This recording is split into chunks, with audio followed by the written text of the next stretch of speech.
Okay, so what we're gonna do now is I'm gonna hold up some letter cards, and whenever I hold up the card, you're gonna see me tap it in the air 3 times. What I want you to do those 3 times I tap it is say the sound that the letter makes, and then you are going to say the letter name after you say the sound 3 times. Okay, so here we go. K, k, k, K. Ah, ah, ah. O. Make sure you're doing those vowel motions. K, k, k. C. T, t, t. T. R. Qu, qu, qu. Q. S, s, s. S. Y, y, y. Y. J, j, j. J. W, w, w. W. N. Make sure whenever you're saying the N sound, N, I can see your teeth.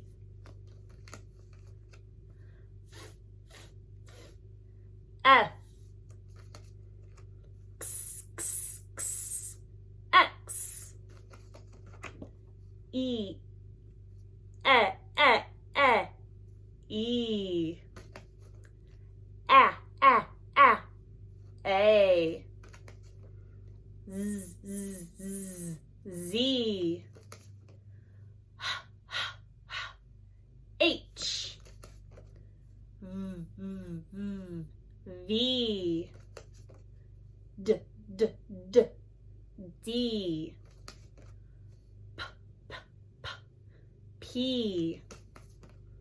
B, b, b. B. M. U. Your fist should have been to your stomach each time you said the sound. Try it again. U. G, g, g. G. L. I. Good job, friends.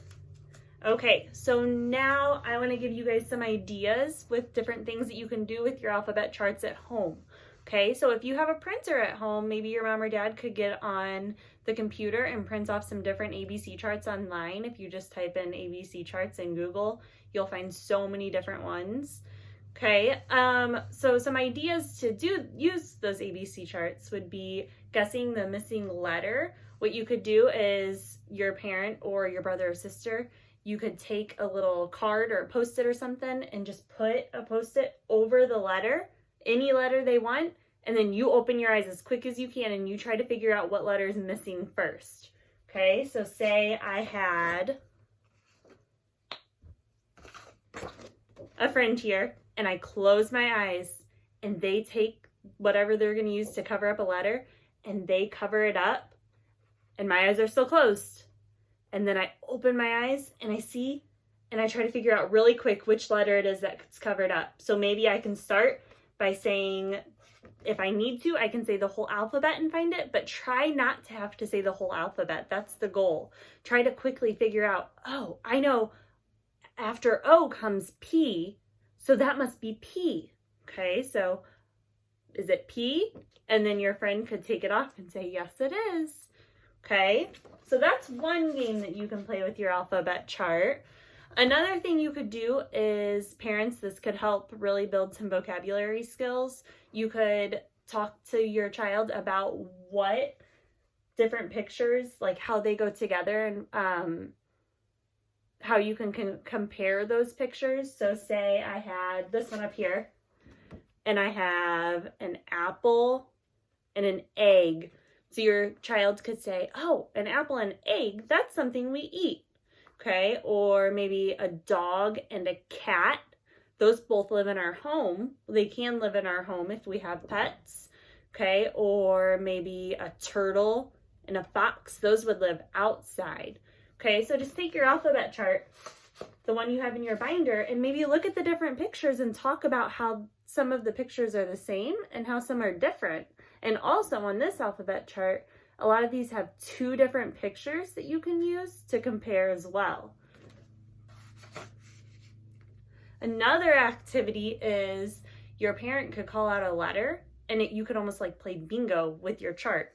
Okay, so if your parent calls out a letter, say they pick A, you could take a little piece of whatever you have at home, any little item, and you could cover up A. Okay, and then you could play bingo. They could say S, and you try to find it as quick as you can, and you cover up that S. Okay, so then in the end, you're going to have all these pieces covered up, and you could try to play cover up, where you cover up the whole alphabet chart. And you could do a timer to see how fast you can do it. Another idea is if you have a printer at home, you can print an extra alphabet chart and you can cut it up like we did in our class, and you can try to organize the alphabet chart as quickly as you can. And then also using the alphabet chart during writing time. I always have my students, we have a bucket on our table that has our alphabet chart in it. Make sure whenever you're writing, you pull your alphabet chart out because it is so useful during writing time. If you're trying to sound out a word, say you're trying to sound out cat, and you need to hear the t sound because you have k, at, and you can't remember what that t letter is. You can go back to your alphabet chart and try to find the picture and the letter that goes with t.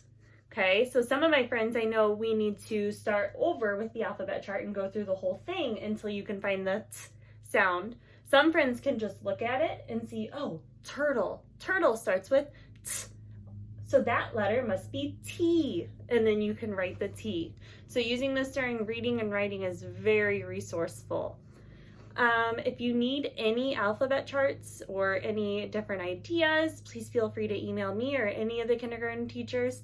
I know we would all love to help out whenever it comes to reading and writing. Anything you guys need, just let us know.